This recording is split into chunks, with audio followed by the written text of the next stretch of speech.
नमस्कार, SPD news में आपका स्वागत है। पेश है 11 जून मंगलवार सुबह 11:15 बजे राजस्थान की बड़ी खबरें। प्रधानमंत्री नरेंद्र मोदी ने प्रधानमंत्री कार्यकाल के कर्मचारियों से विकसित भारत के लक्ष्य को हासिल करने के लिए अपने आप को खपा देने का आह्वान किया है।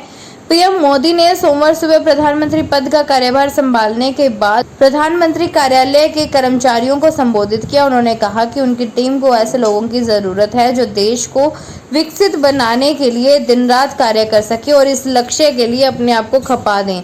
उन्होंने कहा कि पिछले 10 वर्ष से इस टीम में काम करने वाले जो कर्मचारी अब कहीं और जाना चाहते हैं, वह उन्हें शुभकामनाएं देते हैं। उन्होंने कहा कि वह टेलीविजन के माध्यम से उनकी बात सुनने वाले अन्य कर्मचारियों को इस टीम में शामिल होने का आह्वान करते हैं, उन्हें निमंत्रण देते हैं। रविवार को प्रधानमंत्री मोदी के शपथ ग्रहण समारोह में राजस्थान से 4 सांसदों ने मंत्री पद की शपथ ली थी। सोमवार को उनके विभागों का बंटवारा कर दिया गया है।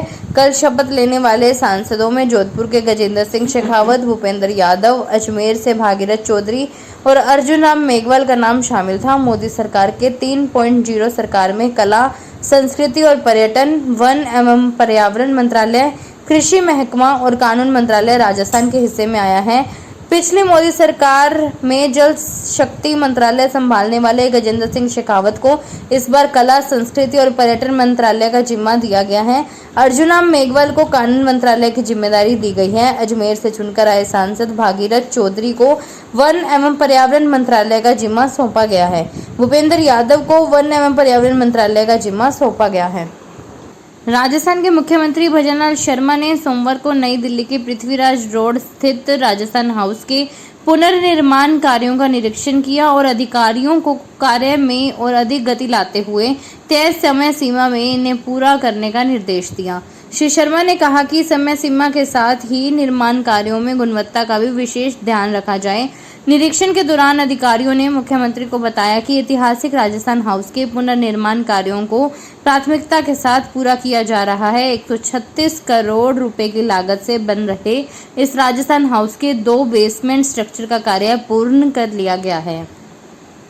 लोकसभा चुनाव खत्म होने के बाद भी राजस्थान में फिर चुनावी माहौल बरकरार रहने वाला है। इसका कारण राज्यसभा की एक और विधानसभा की 5 सीटों पर उपचुनाव होना है। राज्यसभा सीट पर राजस्थान कोटे से चुने गए कांग्रेस के वेणुगोपाल लोकसभा चुनाव जीत गए हैं। ऐसे में अब उनकी जगह भरी जाएगी। वहीं 5 विधायक भी सांसद बन गए हैं, जिससे 6 महीने में उनकी सीटों पर भी चुनाव होना है। ऐसे में प्रदेश में चुनावी माहौल की झलक मिलती रहेगी। बांग्लादेश की प्रधानमंत्री शेख हसीना ने कांग्रेस संसदीय दल की नेता सोनिया गांधी से आज उनके आवास पर मुलाकात की और विभिन्न मुद्दों पर विचार विमर्श किया। श्री गांधी ने अपने व्हाट्सएप पर यह जानकारी देते हुए बताया कि श्रीमती हसीना तथा श्रीमती गांधी के बीच परस्पर रिश्तों को मजबूत करने अन्य कई मुद्दों पर चर्चा हुई। इस दौरान कांग्रेस के पूर्व अध्यक्ष राहुल गांधी तथा पार्टी नेता प्रियंका गांधी वाड्रा भी मौजूद रही। लोकसभा चुनाव के नतीजे आ चुके हैं। हालांकि राजस्थान में बीजेपी कुछ ज्यादा कमाल नहीं कर सकी है। 2 बार राजस्थान में क्लीन स्वीप देने वाली बीजेपी मात्र 14 ही सीटें ला सकी है। ऐसे में कांग्रेस ने इस बार राजस्थान में अच्छे परिणाम दिए हैं। ऐसे में अब सवाल ये है कि राजस्थान में क्या पीसीसी चीफ गोविंद सिंह डोटासरा की कुर्सी बची रहेगी या राजस्थान में नए पीसीसी चीफ की नियुक्ति आलाकमान करेगा। पिछले दिनों कांग्रेस सूत्रों के हवाले से खबर सामने आई थी कि राजस्थान पीसीसी चीफ के पद के लिए कांग्रेस के अलग अलग खेमों ने अभी से कवायद शुरू कर दी है। जयपुर की जानी मानी शेफ तेजस्वी चंदेला को बार्सिलोना में प्रतिष्ठित ग्रैंड गाला डे ला पास्टिसेरिया कैटालाना अवार्ड 2024 से सम्मानित किया गया। एक समारोह में 400 से अधिक होटल व्यवसायियों, पेस्ट्री कैफे मालिकों और मेहमानों की उपस्थिति में शेफ तेजस्वी चंदेला को मेडल और प्रमाण पत्र देकर सम्मानित किया गया। गौरतलब है कि तेजस्वी ने बार्सिलोना के ईपीजीबी से चॉकलेट और पेस्ट्री में मास्टर डिग्री हासिल की है। अब वह यहां विजिटिंग प्रोफेसर के तौर पर पढ़ाती है। तेजस्वी वहां भारतीय मिठाइयां भी बनाना सिखाती हैं। इसे स्पेन में बहुत पसंद किया जाता है। जोधपुर के कुड़ी बगतासनी क्षेत्र के सेक्टर 6 में सोमवार को आपसी रंजिश में फायरिंग कर दी। बताया जा रहा है कि कुछ बदमाश 2 गाड़ियों में सवार होकर आए और एक युवक की कार को घेर कर टक्कर मार दी। इसके बाद कार चालक पर लाठी और सरियों से ताबड़तोड़ वार किए। इससे कार चालक गंभीर घायल हो गया। सूचना पर पुलिस मौके पर पहुंची। इधर इस घटना के बाद क्षेत्र में सनसनी फैल गई। अतिरिक्त पुलिस उपायुक्त पश्चिम निशांत भारद्वाज ने फायरिंग से इनकार किया है। हमले में प्रताप नगर निवासी पंकज चौधरी घायल हुआ है। माउंट आबू राजस्थान का ऐसा इकलौता शहर है जिसकी बागडोर सीधे सरकार के हाथों में है, यानी मुख्यमंत्री खुद अध्यक्ष होता है और विभिन्न विभागों के 14 अधिकारी सदस्य है। सरकार की नजरें इनायत हो तो निखर सकता है इस हिल स्टेशन का स्वरूप, क्योंकि माउंट आबू के स्थानीय लोगों और हर साल घूमने आ रहे लाखों पर्यटकों के सामने कई तरह की परेशानियां हैं। तत्कालीन मुख्यमंत्री शिवचरण माथुर के कार्यकाल में आबू विकास समिति का गठन किया गया था। बरसों से इस समिति की न तो नियमित बैठकें हो रही हैं और न ही माउंट का सतत विकास। सैलानियों को लुभाने वाला आबू राज खुद विकास को तरस रहा है। राजस्थान राज्य कर्मचारी संघ PHED के अध्यक्ष महेंद्र शर्मा ने विभाग में ई-फाइलिंग सिस्टम के सफल संचालन के लिए जन स्वास्थ्य अभियांत्रिकी विभाग में आधारभूत सुविधाएं उपलब्ध कराने की आवश्यकता प्रतिपादित की है। उन्होंने कहा है कि ई-फाइलिंग सिस्टम से कार्य में पारदर्शिता और प्रकरणों का त्वरित निस्तारण संभव है, पर इसकी सफलता के लिए विभाग में सभी अधिकारियों व कर्मचारियों के पास कंप्यूटर, प्रिंटर, आवश्यकता अनुसार स्कैनर और नेटवर्किंग की बेहतर सुविधा होना जरूरी है।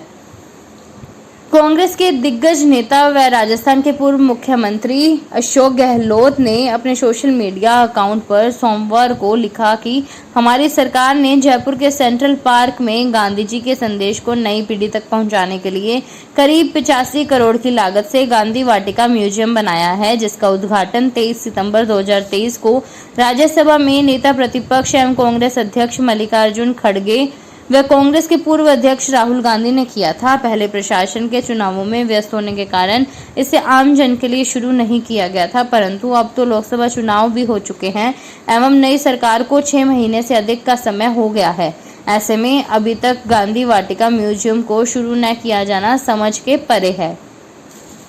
पर्यावरण और गो रक्षा संरक्षण के लिए सोमवार को गोविंद देव जी मंदिर स्थित सत्संग भवन में संत सम्मेलन का आयोजन हुआ।